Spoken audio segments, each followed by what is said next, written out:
इस वीडियो में हम समझने की कोशिश करते हैं कि किस प्रकार से अपवर्तन की घटना किसी द्रव में डूबी हुई वस्तु की गहराई को परिवर्तित कर देती है।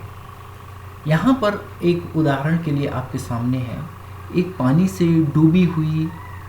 में डूबी हुई कोई ऑब्जेक्ट है, जैसे कि ये सिक्का है। यहाँ पर ए पॉइंट पर हम यहाँ देख रहे हैं, यहाँ पर कोई सिक्का है और इस सिक्के से प्रकाश की किरण चल रही है। प्रकाश की किरण यहाँ से हम दो ही किरणों को यहाँ पर से लेकर के समझ सकते हैं कि किस प्रकार से उसकी गहराई में परिवर्तन होता है। यहाँ पर आप देख सकते हैं कि प्रकाश की किरण इस मार्ग से चलती है और यहाँ पर इंटरफेस पर आती है। इंटरफेस किससे बना हुआ है? ये है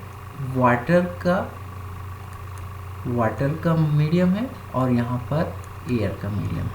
वाटर टू एयर यानी कि दो डिफरेंट डेंसिटी, दो डिफरेंट रिफ्रैक्टिव इंडेक्स के मीडियम के बीच में प्रकाश का संचरण हो रहा है, वाटर से जा रही है एयर पे। तो निश्चित रूप से हमको पता है कि जब डेंसिटी चेंज होती है मीडियम की तो वहाँ पर अपवर्तन की घटना होती है।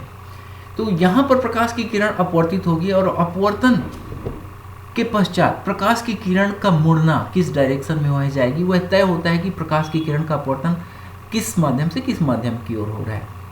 यहाँ प्रकाश की किरण डेंस मीडियम से रेयर मीडियम में जा रही है, तो हमको पता है कि इस स्थिति में प्रकाश की किरण अभिलंब से दूर हटेंगी। यहाँ पर हम देखते हैं कि अभिलंब से किस प्रकार से दूर हट रही।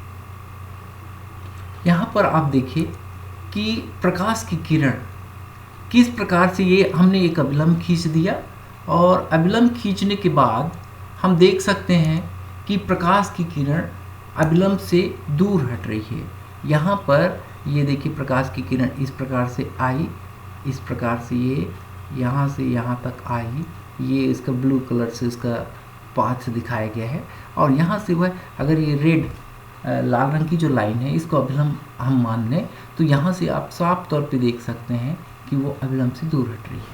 तो यहाँ पर जो प्रकाशिक नियमों के आधार पर हम देख सकते हैं प्रकाश की किरण का डायरेक्शन चेंज हुआ, क्योंकि यहाँ वाटर टू एयर मीडियम में ये अपवर्तित हुई। उसी प्रकार से ये जो लेफ्ट के हिस्से में है प्रकाश की किरण का अपवर्तन समझाया जा सकता है और हमको पता है कि प्रकाश की किरण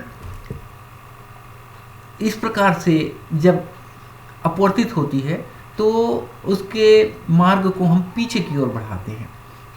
पीछे की ओर बढ़ाने का कारण ये है कि प्रकाश जब हमारी आंखों में पहुंचता है तब वह सीधी रेखा में चलता हुआ ही प्रतीत होता है, अर्थात ये प्रकाश का जो मुड़ना है यह हमारी आंखों को कभी भी जज नहीं होता।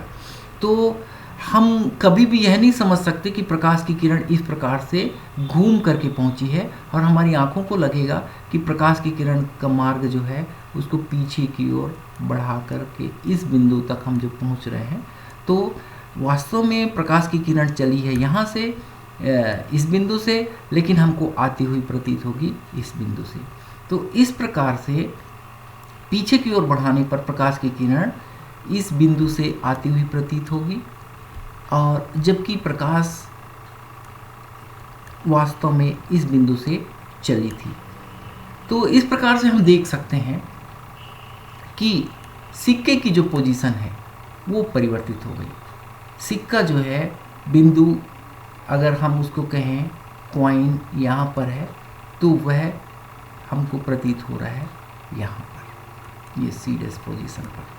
तो यही कारण है कि पानी की तलहटी पर रखा हुआ कोई भी ऑब्जेक्ट ऊपर से देखने पर हमको ऐसा लगता है कि वह थोड़ा सा ऊपर उठा हुआ है, अपनी वास्तविक स्थिति से हमको ऊंचाई पर दिखाई देगा और इस प्रकार से उसकी गहराई में परिवर्तन आ जाएगा।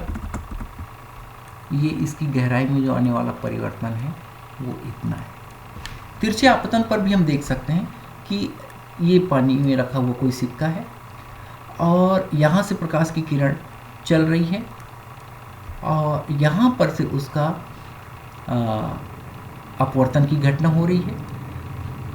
अपवर्तन की घटना के बाद प्रकाश की किरण मुड़ जाती है अपने मार्ग से और पीछे की ओर बढ़ाने पर वह हमको इस जगह से आती हुई प्रतीत होती है।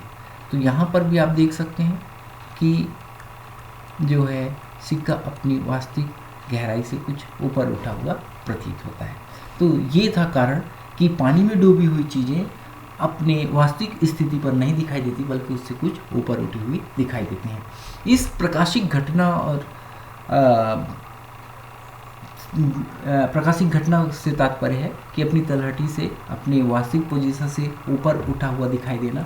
इसको आप कई प्रकार से प्रश्नों के रूप में पाएंगे अपनी विभिन्न परीक्षाओं में, जैसे खास तौर पे कॉम्पिटिटिव एग्जाम में। तो इस बेसिक फंडे के ऊपर कई तरीके से सवाल पूछे जा सकते हैं। अब इसको हम उल्टा देखें। उल्टा ऐसे देखें कि हम अभी पानी में डूबी हुई किसी वस्तु पर बात कर रहे हैं। अब इसको हम आसमान में तारों के रूप में भी ले सकते हैं। अब आसमान में तारे जो हैं, क्या वो जहाँ दिखाई देते हैं वास्तविक में वास्तविक पोजीशन उसकी वही होगी? तो उत्तर है कि नहीं होगी। अब सवाल ये उठता है कि अगर वह वास्तविक पोजीशन नहीं है, असली स्थिति नहीं है, तो असली स्थिति क्या है? क्या वह और भी दूर स्थित है या कि थोड़ा सा हमारे पास स्थित है? यानी कि आसमान में तारों की पोजीशन इससे कंपेयर करके आप जान सकते हैं। तो आसमान में तारों की स्थिति में आप तारों से चलते हुए प्रकाश को अपने आंखों तक पहुंचने में पाएंगे कि उस स्थिति में अपवर्तन जो है वह विरल माध्यम से सघन माध्यम में हो रहा है। तो उल्टा होगा और इसके कारण से तारे जो है अपनी स्थिति से और भी दूर प्रतीत होंगे, जहाँ पर हैं उससे और दूर प्रतीत होंगे। यहाँ पर हमने देखा कि प्रकाश का जो अपवर्तन है वह सघन से विरल माध्यम में हुआ है, इसलिए हमारी आँखों की ओर वो शिफ्ट हो रहा है, यानी कि उसकी दूरी हमारी आँखों से कम हो रही है। हमारी आँखों से दूरी कम होने का तात्पर्य ये है कि यहाँ से हम देखें, वास्तव में सिक्के की पोजीशन ये है, लेकिन लग कहाँ रही है? यहाँ।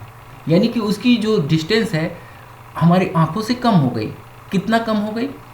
जितना वह अपनी पोजीशन से ऊपर उठी हुई दिखाई दे रही है।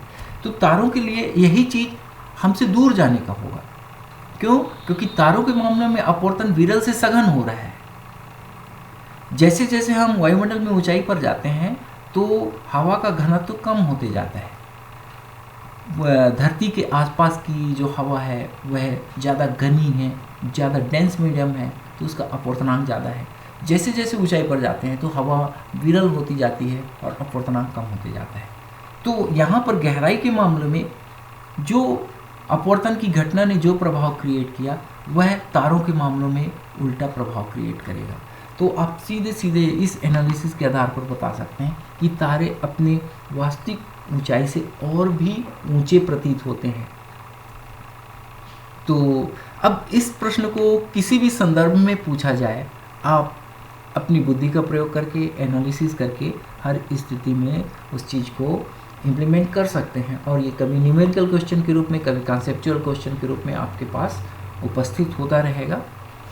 तो अब हम इसके बाद देखेंगे एक नई घटना जिसमें अपवर्तन की घटना क्या प्रभाव उत्पन्न करती है, हम समझने की कोशिश करेंगे।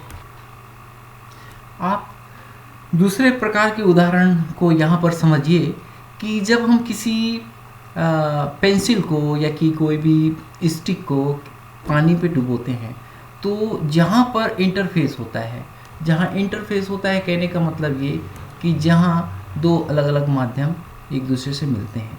जैसे ये जो माध्यम है वो वाटर है और ये जो माध्यम है एयर है। तो जब प्रकाश की किरण यहाँ एयर टू वाटर जाएगी तो वहाँ से पेंसिल मुड़ी हुई प्रतीत होती है। वहाँ से पेंसिल मुड़ी हुई प्रतीत होने का कारण वही है, कारण है कि यहाँ प्रकाश की किरण चल रही है वाटर से प्रकाश की किरण चल रही है और आप देखेंगे कि यहाँ तक तो आई सीधी, फिर यहाँ उसको इंटरफेस मिला और इंटरफेस के पास से यह अपवर्तन के नियमों के हिसाब से मुड़ेगी। तो वाटर है डेंस मीडियम और एयर है रेयर मीडियम। तो यहाँ पर वो है अभिलंब की ओर, अभिलंब से दूर झुक रही है। ये अभिलंब है, लाल कलर से हमने इसको खींच दिया, ये एक अभिलंब मान लीजिए है। तो यहाँ से प्रकाश की किरण घूम गई, अपने रास्ते से जब घूमती है तो यहाँ पर से पेंसिल हमको मुड़ा हुआ प्रतीत होता है। इस घटना को आप दूसरे प्रकार से यहाँ समझ सकते हैं। यहाँ पर आप देखिए कि प्रकाश की किरण कैसे अपवर्तित हो रही है और पेंसिल कैसे मुड़ी हुई प्रतीत होती है। यहाँ इस पोजीशन को हम देखते हैं, एक्स पोजीशन को। यहाँ से चलने वाली आपकी आँख की सिचुएशन ये है, आँख तक प्रकाश की किरण कैसे पहुँच रही है ये देखिए। यहाँ से प्रकाश की किरण चल रही है और आप देख सकते हैं कि ये इंटरफेस है। इस इंटरफेस पर प्रकाश की किरण प्रकाशिक के नियमों के हिसाब से अभिलंब से दूर हटेगी, और जब अभिलंब से दूर हटी तो इस रास्ते से जाती है और यही आपको आगे आपकी आँख तक पहुँचेगी। तो प्रकाश की किरण चूँकि आभास हमारी आँखों पे ये उत्पन्न करती है कि वह सीधी ही चलती है, तो प्रकाश का यहाँ से मुड़ना हमारी आँखों को कभी भी जज नहीं होता, और हमारी आँखें क्या समझती हैं कि प्रकाश की किरण को पीछे की ओर बढ़ाएं आप, और प्रकाश की किरण इस बिंदु से आते हुए प्रतीत होगी। यानी कि वास्तव में चली वो एक्स बिंदु से, लेकिन आँखों को लगता है कि वह वाई से आ रही है। इस प्रकार का जो इल्यूज़न होता है, जो हमको आभास होता है, प्रकाश के सरल रेखी संचरण के कारण होता है। प्रकाश के सरल रेखी संचरण का तात्पर्य है कि प्रकाश की किरणें हमेशा सीधी रेखा में चलती हुई ही प्रतीत होती है हमारी आँखों को।